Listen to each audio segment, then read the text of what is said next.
వారు మేలుకొని ఉండుట వ్యర్థమే. మీరేమనుకొని లేచి మీరు వేకువనే లేచి చాలా రాత్రి అయిన తర్వాత అడుగును చుంటూ కష్టార్జితమైన ఆహారము తినుచుండుట వ్యర్థమే. తన ప్రియులు నిద్రించుచుండగా ఆయన వారి ఇచ్చుచున్నాడు.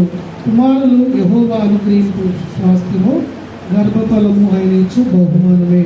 ఎవరి కాలమందు పుట్టిన కుమారులు బలవంతుని చేతిలో బాణము వంటి వారు. వారితో తన అంబుల పొడి నింపుకునేవాడు ధన్యుడు.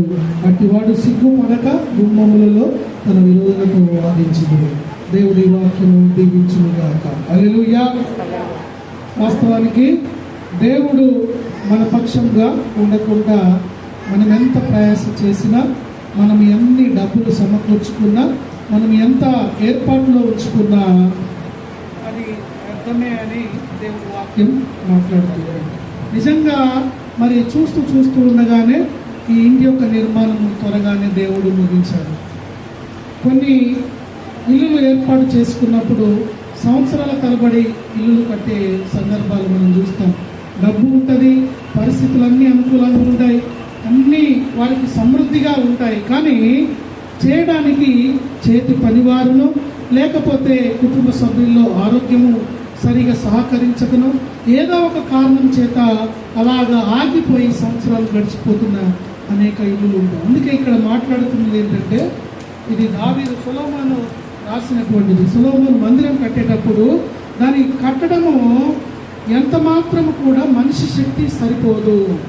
యెహోవా ఇల్లు కట్టించిన ఎడల దాన్ని కట్టువారి ప్రయాసం వ్యర్థం. దేవుడే మనకు సహాయము చేయకపోతే, దేవుడి యొక్క కార్యము జరగకపోతే మన ప్రయత్నం ఎంత మాత్రం కూడా సరిపోదు, అది నిలబడదు. ఎందుకంటే దేవుడు మనకు అన్ని సమకూర్చగలిగి మనము సమస్తము మనకు మేలుకరంగా దీవెనకరంగా దేవుడు మార్చకపోతే మనం ఏది చేసినా అది నిష్ప్రయోజనం అవుతుంది. అందుకే వాక్యం మనతో మాట్లాడుతుంది, యెహోవా ఇల్లు కట్టించని ఎడల దాన్ని కట్టువారి ప్రయాసం వ్యర్థమే.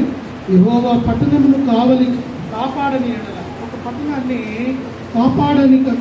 దేవుడే కాపాడకపోతే నువ్వు ఎన్ని వేల మంది కాపలాదారుల నుంచిన ఒక తోటకు పురుగులు రాకుండా, లేకుంటే మరి క్రిమి కీటకాలు రాకుండా ఆ తోట ఫలభరితంగా మార్చబడాలంటే దేవుడి కృప కూడా ఆ తోటకు ఉండాలి.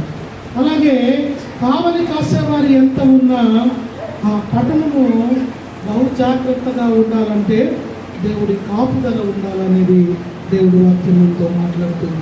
ఈ గృహంలో దేవుడి కార్యం, దేవుడు అద్భుతంగా మీరు ఊహించిన దానికంటే అధికమైన రీతిలో దేవుడి కార్యం జరిపించాడు.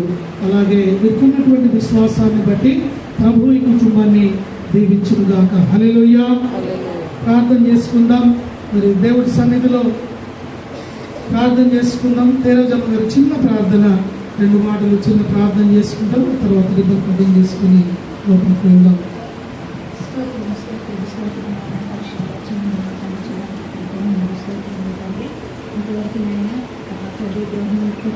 కట్టుకొని వీళ్ళు ఎంతగానో ఆశక్తితో నాయన ఇదిగో గృహాన్ని కట్టి చేయగలిగాన్ని రంగాన్ని తీసుకొని వీళ్ళు ఎంతగానో ప్రార్థన చేయొచ్చు. ఆయన తండ్రి ఈ గృహంలో నాయన మీరు నివాసం చేయటం మీరు దయచేయండి, దీవించండి, ఆశీర్వదించండి. యోగు చేసిన కంచె ఈ గృహం చుట్టేయండి నాయన, కంచె కాపుదల దయచేయండి.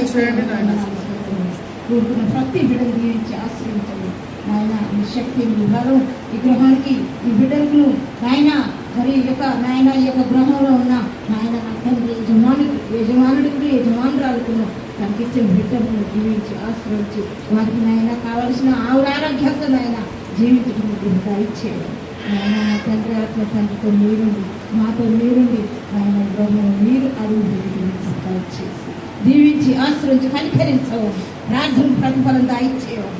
యేసు నామములో ప్రార్థించండి వేడుకుంటున్నాను ప్రియా పరలోకపు తండ్రి. ఆమేన్.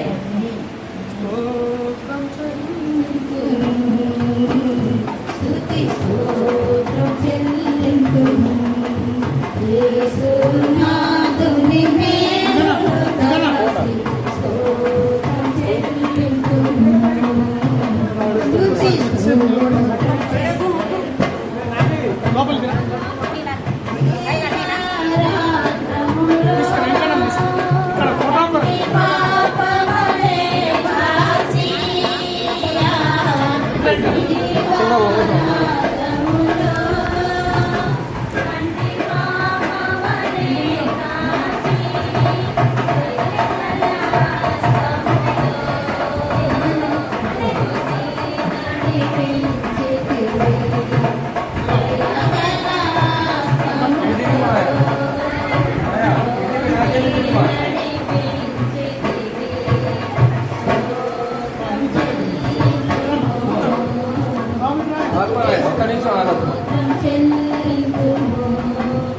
కూర్చోండి.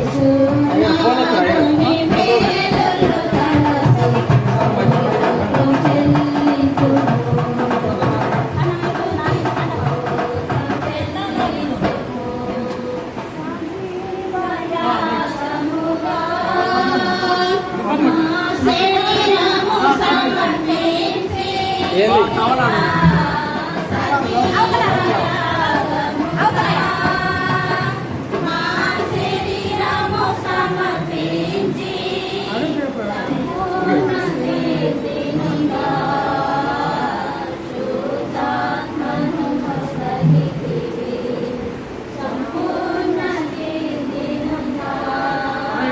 రిటర్న్ పట్టుకొచ్చినారు. పట్టుకోమని పట్టుకోమని లక్ష్మి గారు